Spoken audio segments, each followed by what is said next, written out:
Mateo capítulo 10,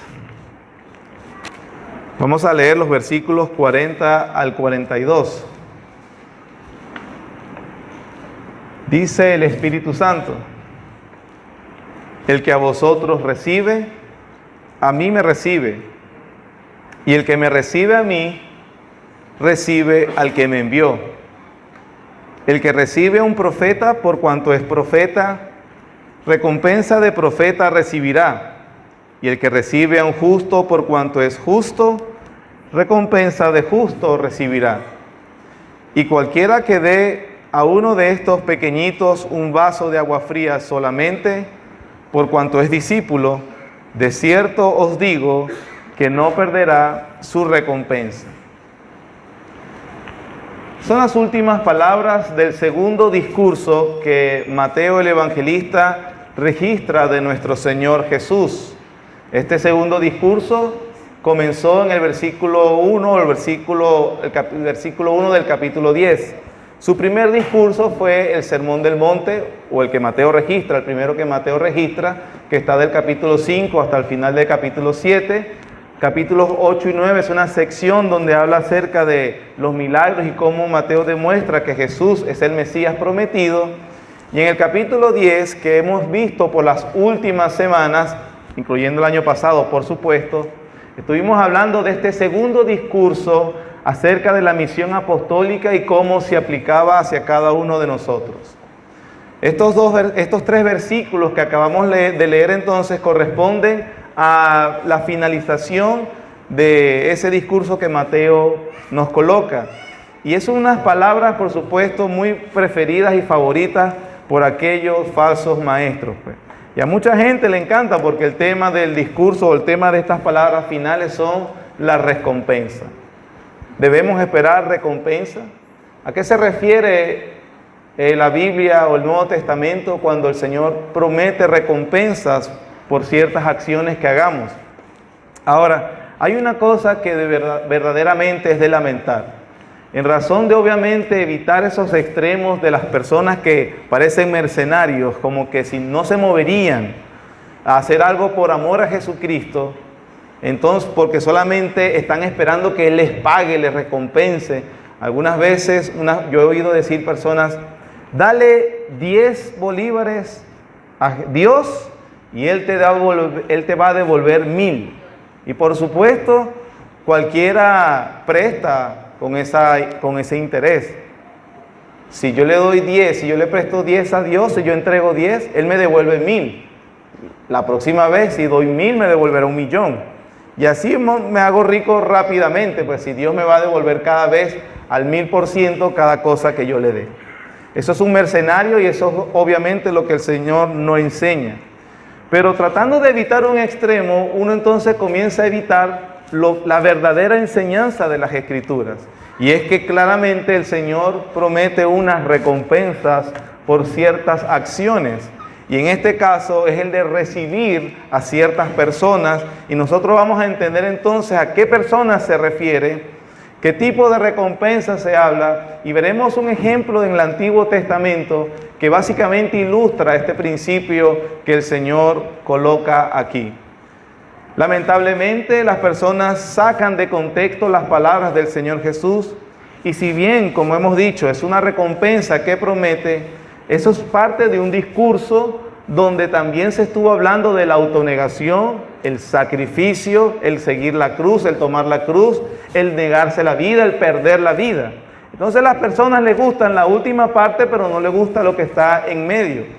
También vimos que en este mismo discurso el Señor les hizo advertencias a los discípulos que serían perseguidos, que serían traicionados, que serían objetos de la ira, inclusive de todas las esferas de la sociedad, inclusive sus familiares más cercanos.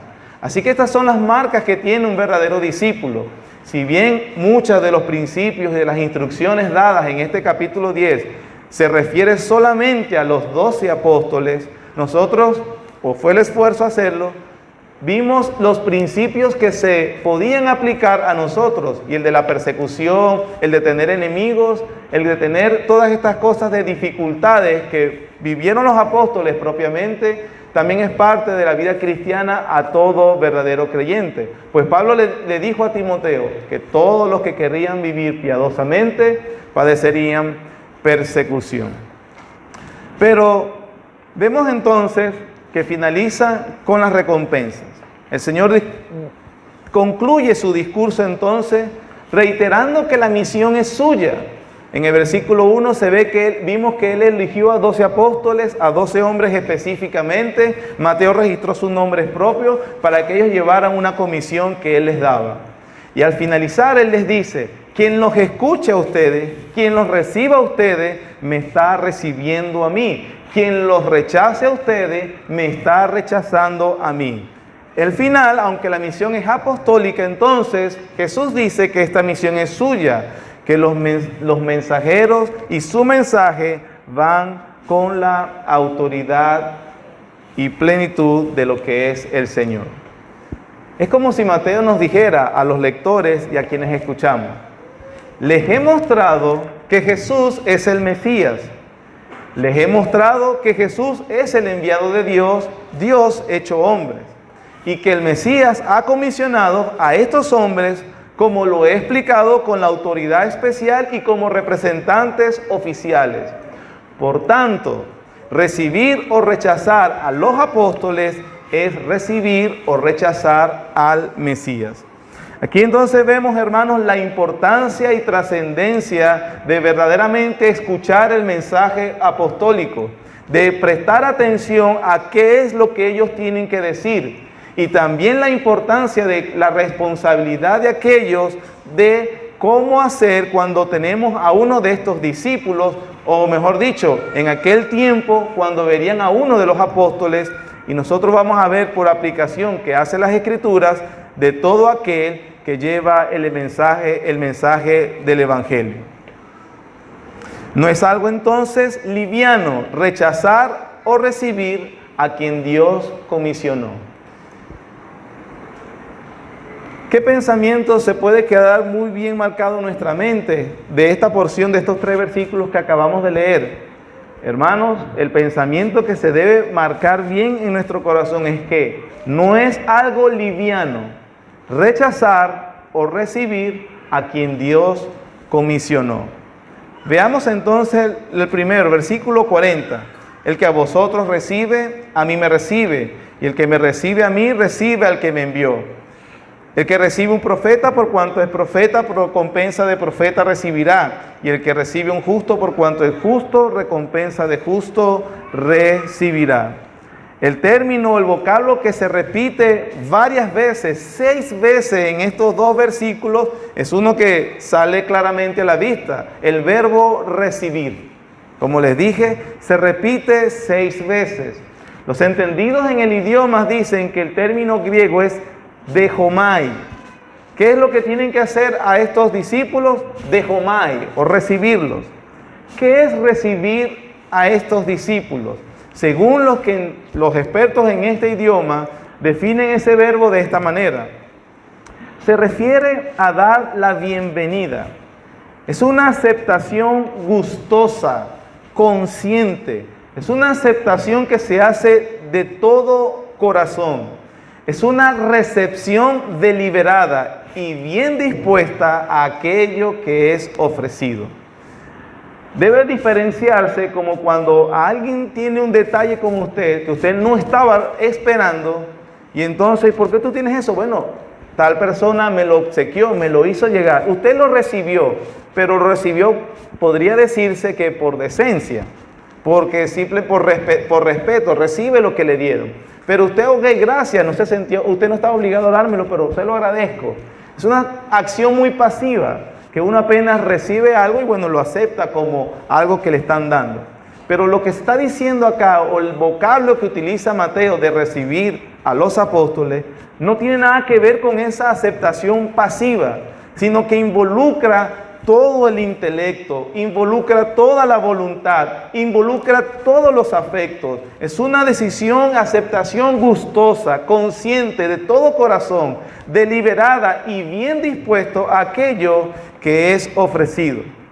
¿Qué era lo que debía recibirse y a quién, y qué era lo que se recibía o rechazaba? el Señor Jesús ya lo dijo en este discurso. Vamos a una página anterior, Mateo capítulo 10, versículo 14. Dice la palabra del Señor: y si alguno que no os recibiere ni oyere vuestras palabras, salid de aquella casa o ciudad y sacudid el polvo de vuestros pies. ¿Qué es entonces lo que tenemos que tener cuidado y que no debemos mirar con liviandad, o que las personas que leían al evangelista debían tener mucho cuidado y no recibir con liviandad las palabras que tenían que decirles estos comisionados oficiales por el mismo Jesucristo? Recibir a los apóstoles entonces era recibir el mensaje que ellos comunicaban. ¿Y cuál era el mensaje que ellos estaban comunicando? ¿Cuál era obviamente el mensaje principal? Por supuesto, enseñaron muchas cosas, pero entre esas hay un contenido específico que ellos estaban comunicando a las personas, y era que el reino de los cielos se había acercado en la persona de Jesús, y ahora Él manda a todos que se arrepientan y vengan a la fe, porque si no verán la ira del rey sobre ellos. El mensaje del evangelio ellos estaban comunicando. ¿Dónde entonces, una vez que el último apóstol muere, dónde quedan las palabras registradas de ellos? Hermanos, las palabras del Nuevo Testamento. El mensaje autorizado de Jesús para todas las personas. Rechazar esta palabra es rechazar a Dios mismo. No se puede ser cristiano, no se puede pretender la bendición de Dios, no se puede pretender la comunión con Dios, y no se debe aceptar ningún otro testimonio fuera de lo que Cristo selló como revelación especial en las páginas del Nuevo Testamento. Esto es muy importante, hermanos, entenderlo, aunque pareciera como, sí, eso ya lo sabíamos. No, déjeme afirmárselo o confirmárselo. Acabamos de pasar la época decembrina y algunos canales como por ejemplo Discovery, National Geographic, hoy en día hay una revuelta con Netflix. Si han escuchado de ese problema que hay con Netflix, sacaron una serie o una película donde colocan a un Jesús gay, la blasfemia que hacen. Y más allá de todas estas cosas, y también con otros programas que surgen precisamente en la época decembrina y en Semana Santa, vuelven a lanzar toda esa programación para precisamente darnos, dicen ellos, una visión o darnos una verdadera imagen de quién era el Jesús de la Biblia, o el Jesús que nosotros conocemos. ¿De dónde sale la fuente precisamente que estos hombres van a darnos de Jesús? Qué extraño, no se corresponde a la imagen que está acá. Ellos lo toman de fuentes extra bíblicos, por cierto, del siglo IV, acerca de unos evangelios apócrifos. Es decir, algunos hombres que vivieron muchos siglos después, 4 siglos, 400 años después de los apóstoles inclusive, que pretenden decir que ellos entendieron mejor la vida y las palabras de Jesús. Pero entonces, si le aplicamos lo que estamos leyendo a eso, a lo que recibimos hoy, estamos en pleno siglo XXI con esta problemática, es que la Biblia nos dice que la palabra que es autorizada acerca de qué dijo Jesús, en qué consistió su obra, quién es la persona de Jesús, está registrado en el canon bíblico en el Nuevo Testamento. De manera, hermanos, que si usted no acepta esto, o usted, amigo que nos visita, cuestiona lo que es enseñado acá en estas páginas, usted no cree, usted duda, o usted simplemente no lo abraza como Jesucristo le manda que debe abrazarlo, entonces usted se está colocando en una situación de rechazo a los apóstoles, y es peligroso porque usted está rechazando a Dios mismo. El mensaje que ellos comunicaron, aparte de obviamente el registrado en todos los evangelios de Mateo, en el de Juan. Recuerde que Marcos y Lucas no eran apóstoles, pero ellos escribieron bajo la supervisión y autorización, Marcos de Pedro y Lucas de Pablo. Entonces tienen la autoridad apostólica sus escritos. El mensaje que ellos comunicaron fue en síntesis: arrepentíos porque el reino de los cielos se ha acercado. Si una persona recibe el mensaje, debe entender que tiene que arrepentirse, pero debe saber de qué se va a arrepentir. Eso explica las palabras de los apóstoles. ¿De qué se debe arrepentir? ¿Por qué se va a arrepentir? Él debe saber, esta persona tiene que entender, abrazar de todo corazón, sus afectos se deben volcar completamente a que en Jesús es el Mesías y que en Él tiene perdón. Pero debe entender que por qué en Él y no en otro. Debe entender cuál es la urgencia para arrepentirse. Ese es el mensaje de los apóstoles, el mensaje principal. Enseñaron muchas cosas y las cartas del Nuevo Testamento nos dicen cómo, por ejemplo, se debe conducir una iglesia, qué hacer con tal situación, qué hacer con tal problema. Pero todo eso se desprende de un conocimiento inicial, importante, un contenido preciso. ¿Cuál es? El Evangelio. ¿Sí? Quizás la porción más clara, donde lo hace condensado y de manera más clara, fue la que escribió el apóstol Pablo a la iglesia de Corinto. Vamos a 1 Corintios capítulo 15. Primera carta de Pablo a los Corintios capítulo 15.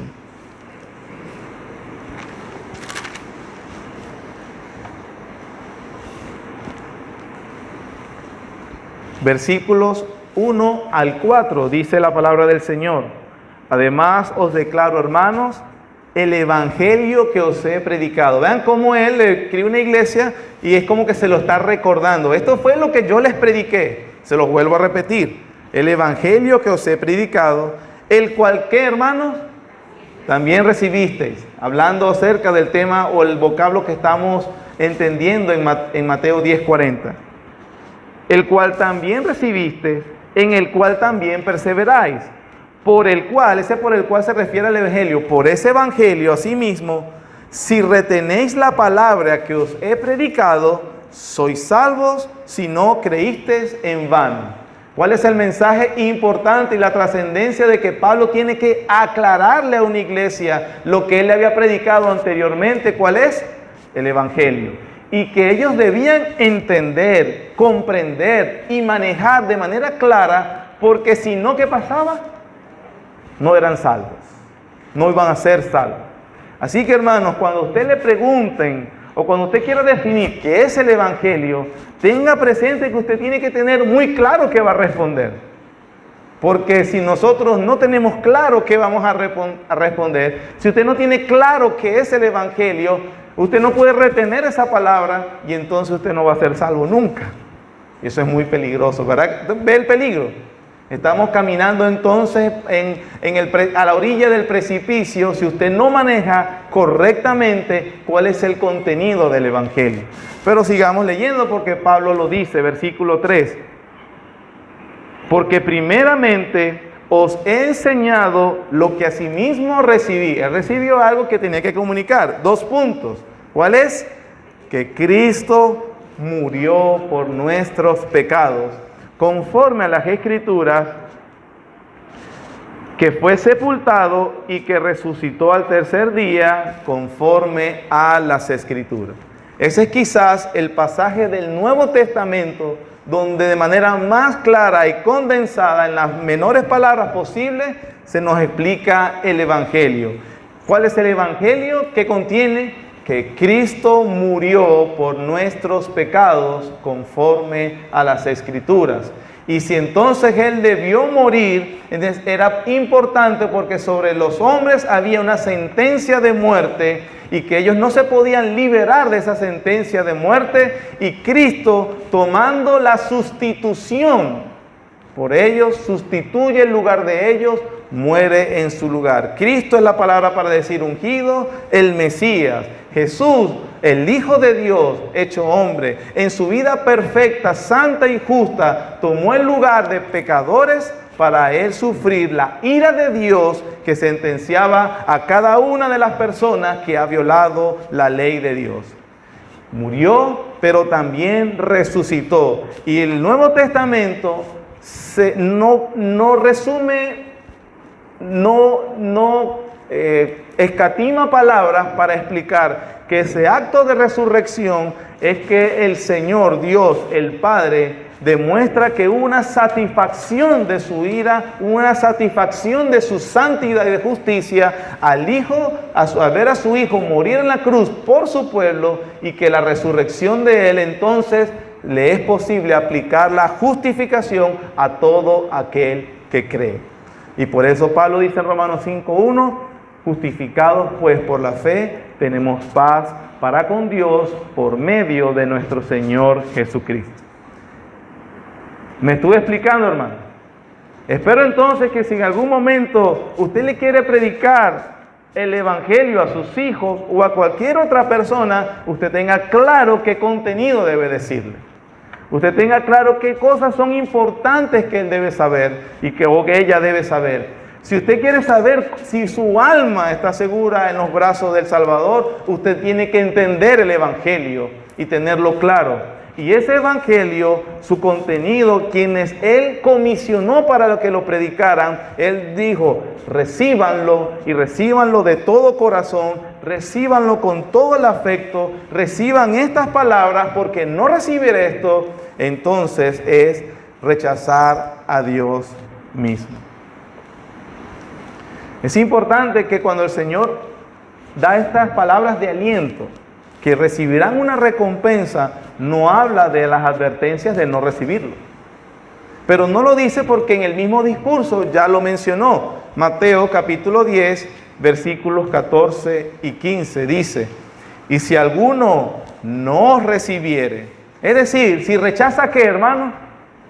El Evangelio, lo que acabamos de explicar. Si alguien no acepta esto, si alguien no abraza de todo corazón estas palabras, si alguien no los recibe a ustedes con su mensaje, si alguno no recibiere ni oyere vuestras palabras, salid de aquella casa o ciudad y sacudid el polvo de vuestros pies.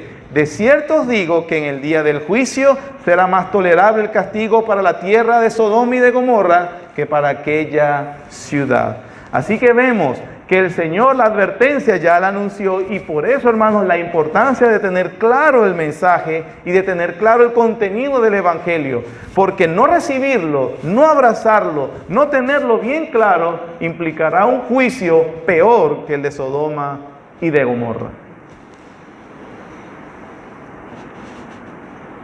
Entonces hemos visto a quiénes se debe recibir y qué es el contenido de ese Evangelio que se debe recibir en primer lugar, y obviamente el resto de la enseñanza apostólica. Veamos el versículo 41 y tratemos de entender a qué se refiere eso de recompensa de profeta y recompensa de justo. El que recibe un profeta por cuanto es profeta, recompensa de profeta recibirá. Y el que recibe un justo por cuanto es justo, recompensa de justo recibirá. Voy a decir lo que significa de la manera más clara y corta posible, y luego les voy a dar un ejemplo que nos da el Antiguo Testamento de entender esta realidad. El Señor Jesús simplemente está diciendo que aquellos que reciban a quienes Él ha comisionado oficialmente y lo reciban como hemos hablado, Él ha prometido una recompensa o una bendición a aquellos que obedecen esa gran comisión. Lo que nos está diciendo el Señor es que aquellos que reciban a estos enviados de Dios recibirán la misma recompensa que Él le ha prometido a esos enviados de Dios. Usted dirá, por ejemplo, yo no tengo la capacidad de ir y ser un comisionado por Dios. Yo no puedo salir a las naciones, al mundo, a la selva. Yo no puedo predicar en la iglesia. Yo no tengo esto. Yo no tengo la capacidad de ser un predicador que puedo pararme y quizás por un buen tiempo explicarle a las personas las Escrituras. No tengo esa capacidad. Jesús promete, pero si tú recibes, ayudas, participas, colaboras con quienes Dios lo ha hecho, la recompensa prometida para ellos también será tu recompensa. Eso es lo que dice ese versículo. Veamos un ejemplo que ilustra este principio. Vamos al libro de Primera de Reyes, primer libro de Reyes, capítulo 17. En el Antiguo Testamento, primer libro de los Reyes, capítulo 17.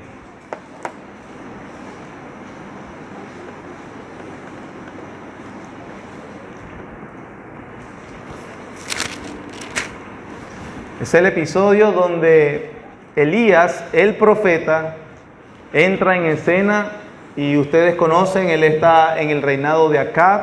Acab está casado con una mujer sirofenicia, una mujer perversa que ha instaurado el culto a Baal en Israel. Israel ha entrado en una apostasía grave, hay profetas de Baal por todas partes, el pueblo se está olvidando de Dios.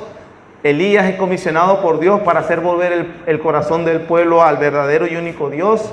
Sin embargo, Elías está peleando, tiene que luchar contra 400 profetas, sacerdotes de Baal, y ese es el episodio. Y también se nos narra que una vez que él pelea y hace todo eso, el Señor lo envía hacia una viuda, hacia una parte fuera de la frontera de Israel, hacia Sidón, y lo envía a la viuda de Sarepta para que ella lo sostenga. Versículo 1 del capítulo 17. Entonces Elías Tisbita, que era de los moradores de Galaad, dijo a Acab: vive Jehová, Dios de Israel, en cuya presencia estoy, que no habrá lluvia ni rocío en estos años, sino por mi palabra. Y vino a él palabra de Jehová diciendo, apártate de aquí y vuélvete al oriente y escóndete en el arroyo de Querit, que está frente al Jordán. Beberás del arroyo, y yo he mandado a los cuervos que te den allí de comer. Y él fue e hizo conforme a la palabra de Jehová, que se fue y vivió junto al arroyo de Querit, que está frente al Jordán. Y los cuervos le traían pan y carne por la mañana, y pan y carne por la tarde, y bebía del arroyo. Pasado algunos días se secó el arroyo porque no había llovido sobre la tierra. Hay unas cosas interesantes para contextualizar. Como les dije, la esposa de Acab manipulaba al títere de Acab, que era el israelita, que debía ser un rey que representaba y ayudaba al pueblo a conocer a Dios. Pero se había instaurado la adoración a Baal. Una de las características de este dios pagano, de este dios falso, es que él era el dueño de la tormenta, el dueño de la lluvia, y él era el dueño de la fertilidad y también de la cosecha. Las imágenes inclusive que se tienen de Baal, de este dios fenicio o sirio, era que lo representaban como con un trueno. Así entonces, cuando había cosecha, o que era básicamente el principal rubro de alimentarse para este tiempo, se le atribuía a la bendición y a la benevolencia de Baal. Dios envía a Elías para decirle: no, Baal no es el Señor de la tierra ni de la cosecha, es Jehová Dios el dueño de la cosecha. Pero para que ustedes vean, el juicio de Dios va a caer sobre ustedes, y el juicio de Dios va a caer sobre Baal por palabra mía, que significa Dios me envió, no va a haber lluvia. Es decir, oren, sacrifiquen, hagan todo lo que tengan que hacer a Baal. No va a llover porque Dios dijo que no va a llover. Y entonces hubo una gran hambruna por este periodo, se dice que algunos 2 o 3 años aproximadamente. También el hecho de que Elías no estaba diciendo como que probando, no va a llover porque yo soy un hombre de oración y el Señor, tú sabes, me va a obedecer a mí. No.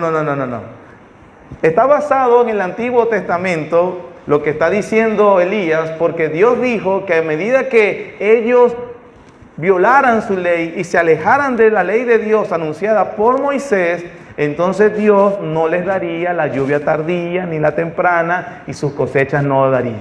Así que todo está basado en la revelación de Dios, ¿sí? Pero entonces entre eso hay un juicio contra Baal, un juicio donde le dicen: no, él no es el dueño de la cosecha, soy yo el dueño de la cosecha y de la lluvia y todo eso. Elías entonces, después que hace ese anuncio acá, se va a un arroyo para que Dios lo alimente con cuervos, llevándole carne y llevándole pan, y tomando de un arroyo, el cual en un aproximado de 8 meses o casi un año se secó, por supuesto, porque no había lluvias para ese momento.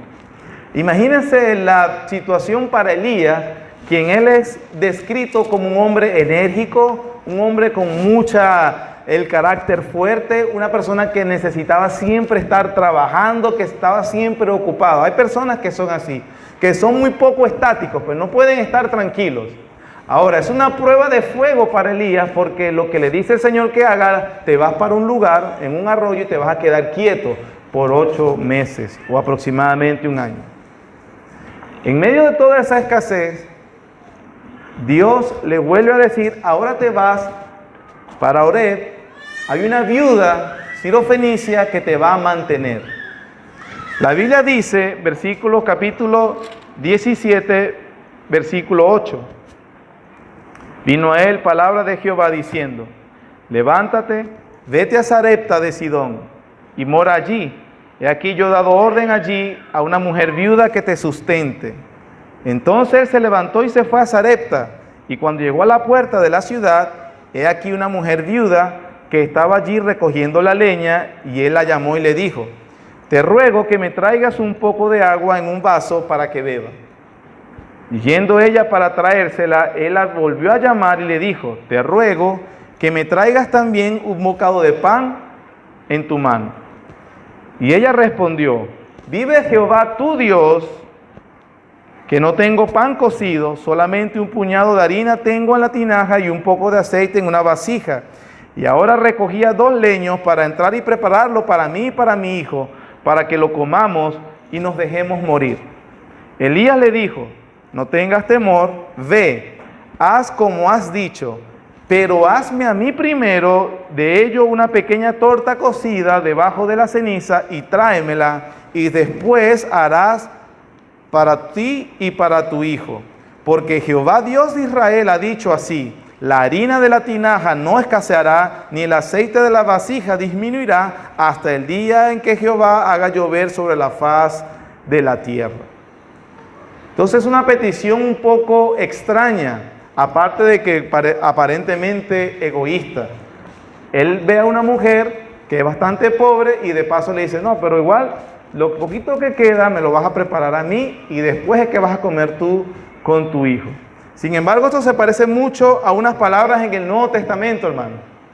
Buscad primeramente el reino de Dios y su justicia, y todas estas cosas os serán añadidas. Para Elías hay una enseñanza. Para la viuda también hay una enseñanza. Elías es un profeta de Dios. La viuda es una pagana, es una gentil que no conoce a Dios. Ahora, la enseñanza para el profeta es que debía depender tanto de Dios y que Él lo puso en una situación donde sería sostenido por la persona más pobre y marginada de la sociedad. Una viuda, una pobre y viuda, lo cual era bastante desdeñable para aquella sociedad. De paso, gentil, ni siquiera era judía. Ahora, el profeta entendía y se fortalecía su fe mientras él recibía el apoyo de esta mujer. Para la mujer, ella no conocía a Dios. Y el Señor utiliza toda esta providencia y circunstancia precisamente para que ella lo conozca a Él. Y aquí estamos entrando al principio de que recibe un profeta, recompensa de profeta recibirá. Hermanos, los caminos de Dios, como dice Pablo, son inescrutables, pero nadie le puede detener su mano. El Dios soberano, bueno, bondadoso y misericordioso eligió y entendió, pero no es la palabra correcta. Dispuso y estableció, porque sabía que era así, había un solo camino para que esta mujer conociera al Dios verdadero.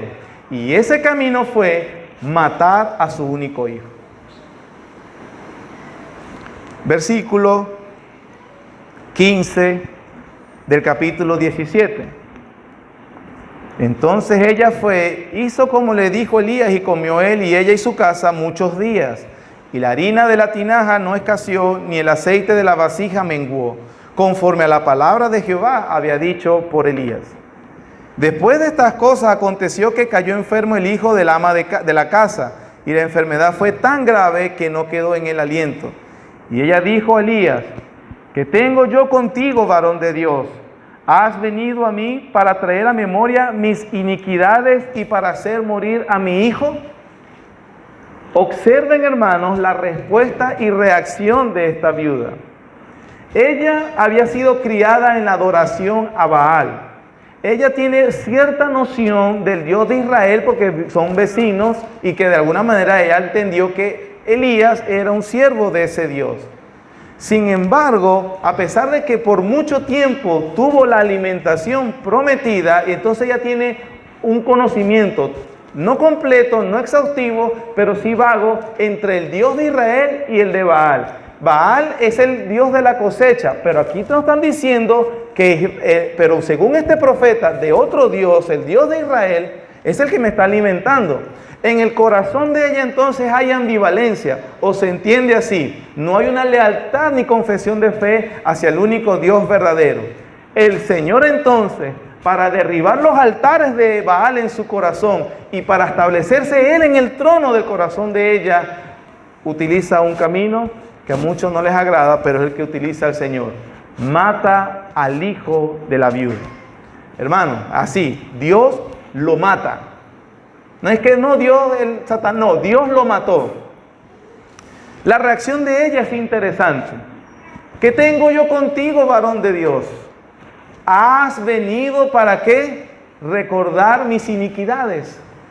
Porque las adversidades, mis hermanos, sensibilizan a las personas en cuanto a su pecado. Las adversidades hacen consciente a las personas que no son tan buenos como ellos se creen. A veces nosotros deseamos, porque no somos masoquistas, no somos estoicos, que de alguna manera alguna prueba dura no pase una persona, o que las personas sean guardadas y siempre felices y nunca les pase nada malo.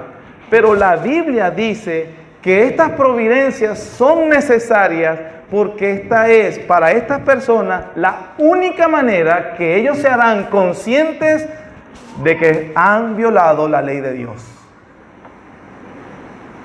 Así que si usted, mi querido amigo o hermano, no está consciente del pecado que usted es culpable por violar la ley de Dios, déjeme decirles que el buen y bondadoso Dios, para darle la gracia de hacerlo consciente de su maldad, lo meterá en las providencias más adversas que sea necesaria. Y si es necesario matarle al hijo, se lo matará, para que usted entonces recapacite y entienda de que usted ha violado la ley de Dios.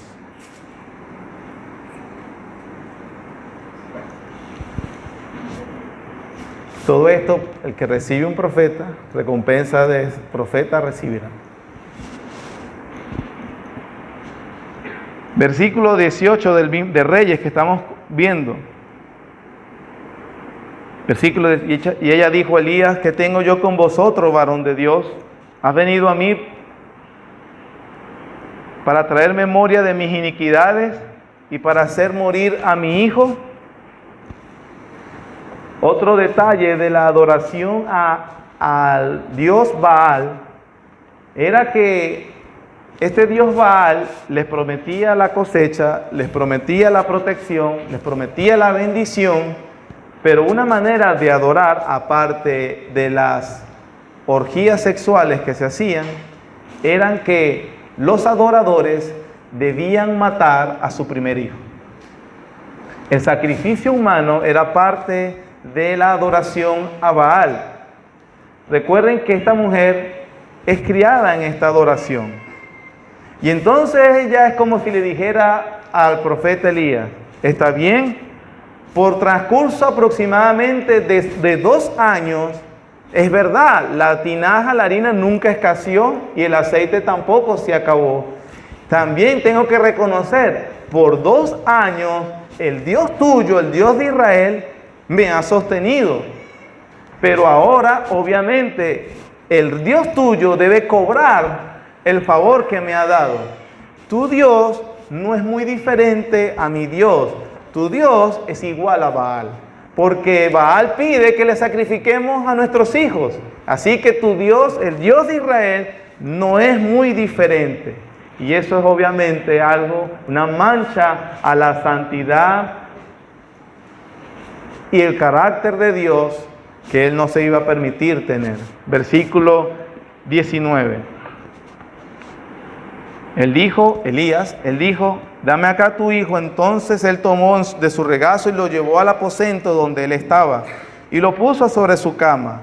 Y clamando a Jehová dijo, Jehová Dios mío, aún a la viuda en cuya casa estoy hospedado has afligido, haciéndole morir a su hijo. Y se tendió sobre el niño 3 veces y clamó a Jehová y dijo, Jehová Dios mío, te ruego que hagas volver el alma de este niño a él. Jehová oyó la voz de Elías y el alma del niño volvió a él y revivió. Tomando luego Elías al niño, lo trajo del aposento a la casa y lo dio a su madre. Y le dijo Elías, mira, tu hijo vive. Versículo 24.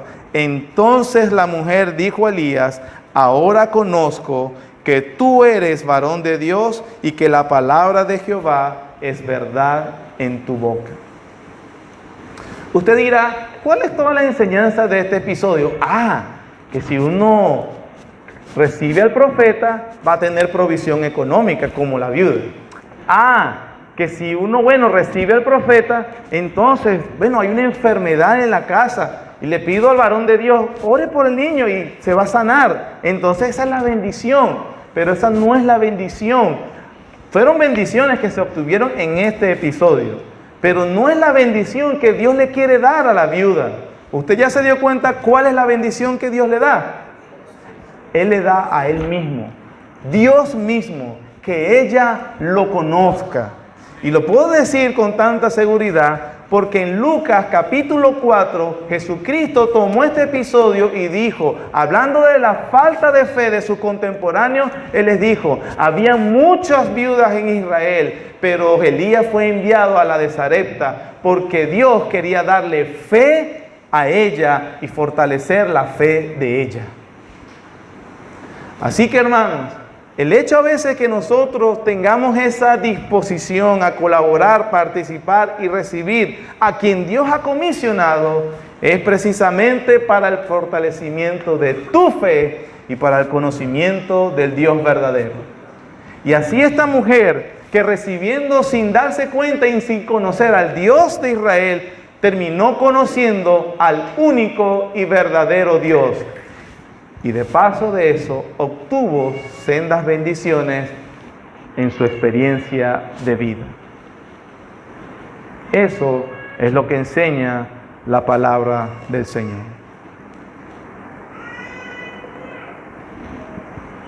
En el Nuevo Testamento se nos dice este mismo principio. Carta de Pablo a los Filipenses.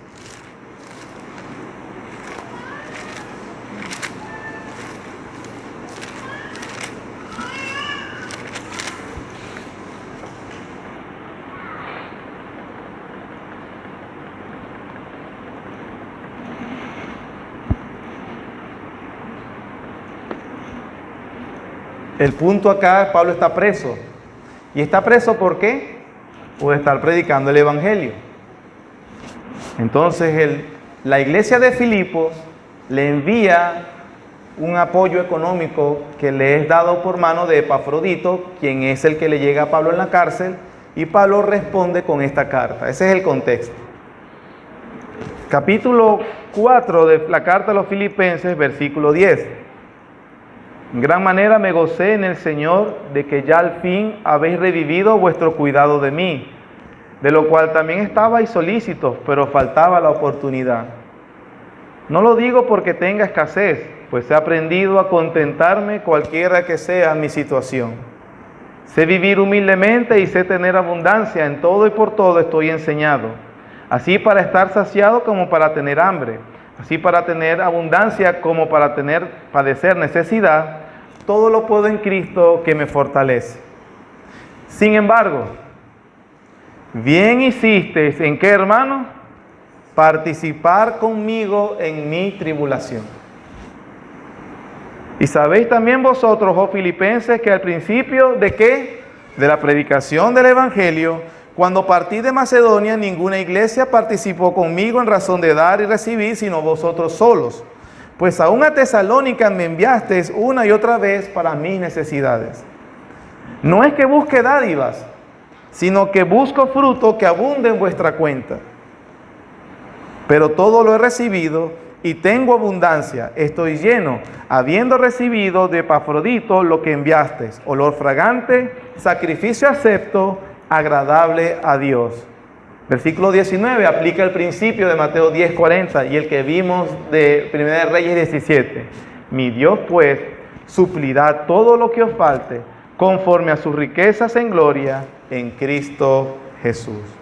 Porque el Señor dijo, quien que recibe un profeta o un justo, recibirá la recompensa de ese profeta o de ese justo. Vamos de nuevo a Mateo capítulo 10.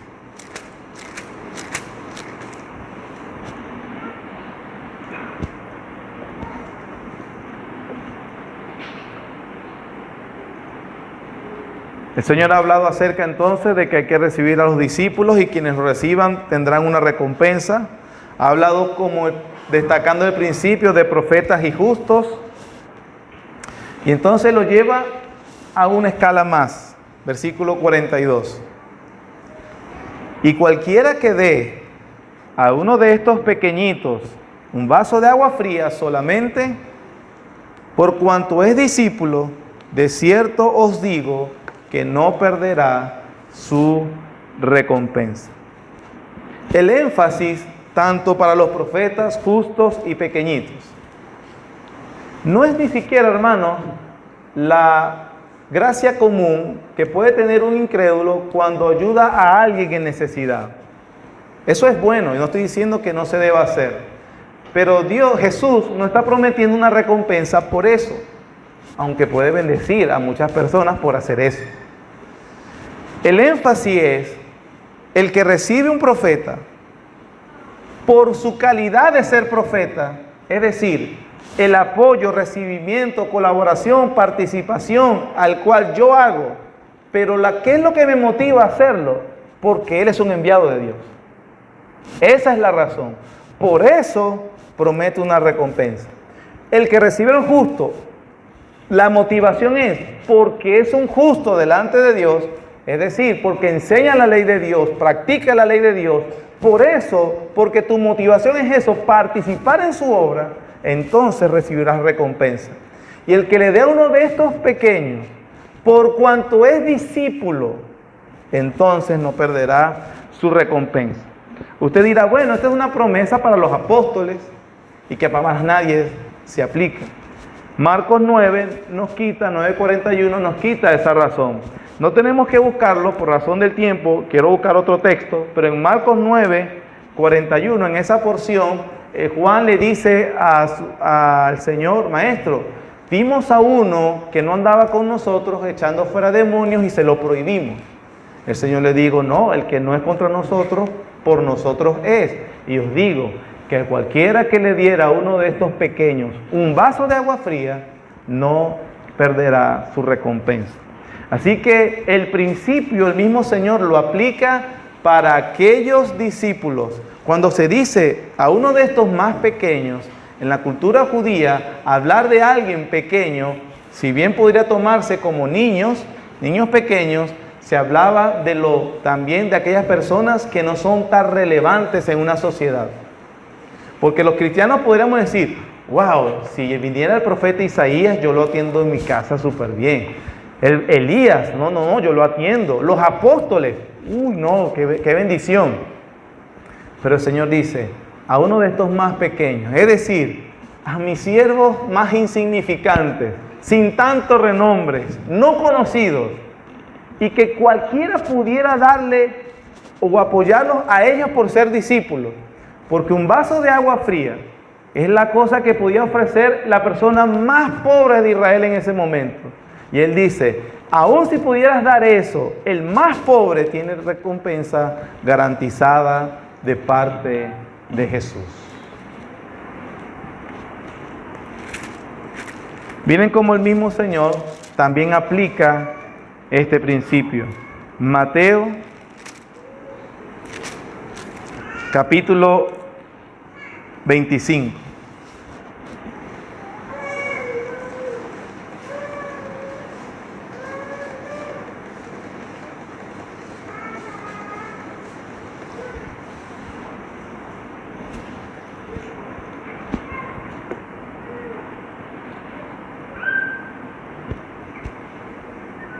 Versículo 31. Cuando el Hijo del Hombre venga en su gloria y todos los santos ángeles con él, entonces se sentará en su trono de gloria y serán reunidas delante de él todas las naciones, y apartará los unos de los otros como aparta el pastor de las ovejas de los cabritos. Pondrá las ovejas a su derecha y a los cabritos en su izquierda. Entonces el rey dirá a los de su derecha: venid, benditos de mi Padre, heredad del reino preparado para vosotros de la fundación del mundo. Porque tuve hambre y me disteis de comer, tuve sed y me disteis de beber, fui forastero y me recogisteis, estuve desnudo y me cubristeis, enfermo y me visitasteis, en la cárcel y vinisteis a mí. Entonces los justos responderán diciendo: Señor, ¿cuándo te vimos hambriento y te sustentamos, o sediento y te dimos de beber? ¿Y cuándo te vimos forastero y te recogimos, o desnudo y te cubrimos? ¿O cuándo te vimos enfermo en la cárcel y vinimos a ti? Respondiendo el rey les dirá: de cierto os digo que en cuanto lo hiciste a uno de estos mis hermanos, ¿qué? A mí lo hiciste. Según el contexto y lo que hemos estado hablando de Mateo, que lo vuelve a decir en el Mateo 18, que dice en Mateo 10, ¿quiénes son esos pequeños? Los discípulos de Cristo que están siendo comisionados a llevar el Evangelio.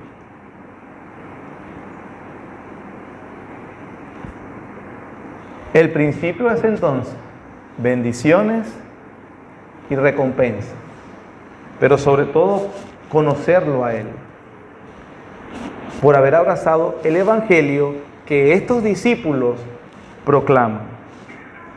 Vean que todo este sacrificio, porque ir a la cárcel, verlo desnudo, darle de comer, visitarlo enfermo, todo eso se da en razón de que es un discípulo. De allí debe corregirse la idea de que, por ejemplo, la iglesia debe tener un ministerio de ir a la cárcel, porque el Señor dice que va a bendecir a los que vayan a la cárcel. Ojo, no estoy diciendo que si usted tiene un vecino, amigo, hijo, privado de libertad, usted no vaya, o nunca se debe visitar. No le estoy diciendo eso. O que usted no está bien porque un hijo, un amigo, un familiar está enfermo y obviamente usted por el lazo familiar va y lo atiende. No estoy diciendo que no se haga. Estoy diciendo lo que sí dice el Nuevo Testamento. Esta bendición prometida es para aquellos que lo hacen en participación de la expansión del reino a estos discípulos. Es el mensaje del Nuevo Testamento. Colaborar, participar y animar. Así tal cual aquella viuda sin saber dio y con muy poco ayudó al profeta Elías y ella fue bendecida de mayor manera por haber hecho ese acto. Es exactamente lo que el Señor promete para aquellos que reciban a estos discípulos, pero sobre todo porque reciben y abrazan el mensaje que ellos están predicando. Hebreos capítulo 6.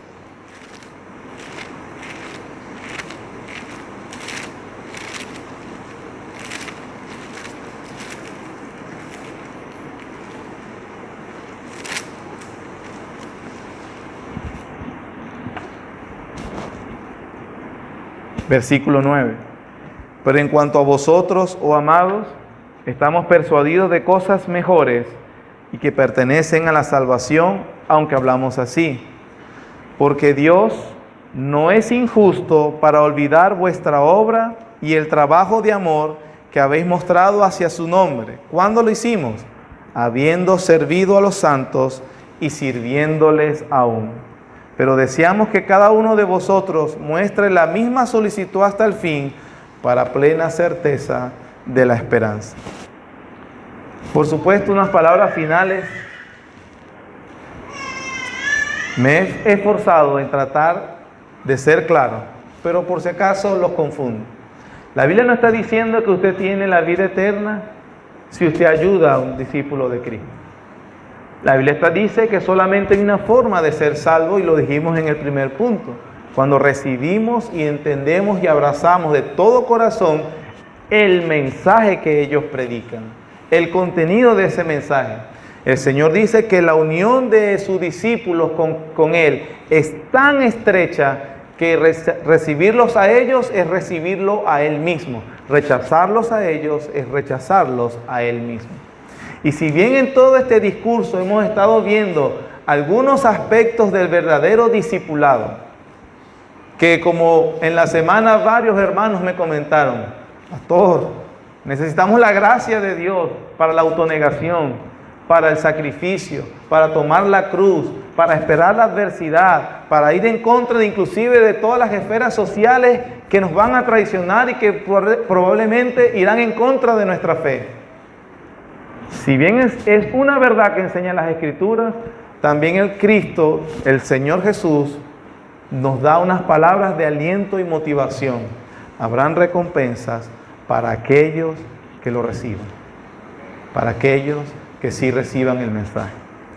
Mayor recompensa, precisamente, no tenemos que haber conocido a nuestro Salvador. Mayor tesoro, el cual seríamos capaces, como dice el Señor, de vender todo lo que tengamos con tal de tener la perla de gran precio. Mayor riqueza no tenemos que la de haber conocido a nuestro Señor. Y ahora, por supuesto, como ser hijos de Dios, por haber recibido el Evangelio de la salvación, poder entonces entregarnos de todo corazón a la expansión de ese Evangelio. Que la Iglesia Bautista Reformada de Barquisimeto comprenda su lugar en el reino de los cielos, y que por supuesto como iglesia nosotros sepamos recibir, participar y colaborar con aquellos discípulos comisionados por el Señor, y que en su misericordia y en su gracia, es una recompensa de gracia, porque al final Él no nos debe nada, pero es una promesa de aliento. No perderás tu recompensa por participar en la expansión del Evangelio. Gracias, Señor, por tu bondad y misericordia. Gracias, Padre, por tu palabra revelada, Señor. La recompensa, si se puede decir, el mayor tesoro, tu bondad, Señor, la obtenemos precisamente en nuestro Señor Jesucristo.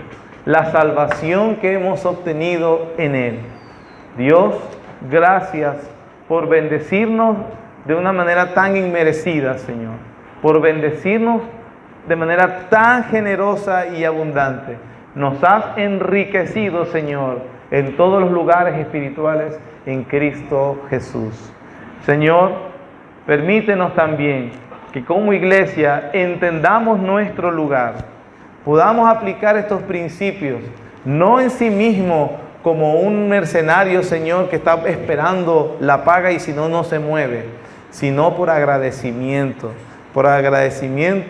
a lo que has hecho por nosotros y por entender nuestro lugar acá en la tierra mientras tú vengas, Señor, de que nosotros estamos para compartir y dar a conocer tu palabra y el Evangelio.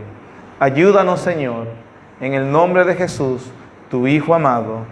Amén.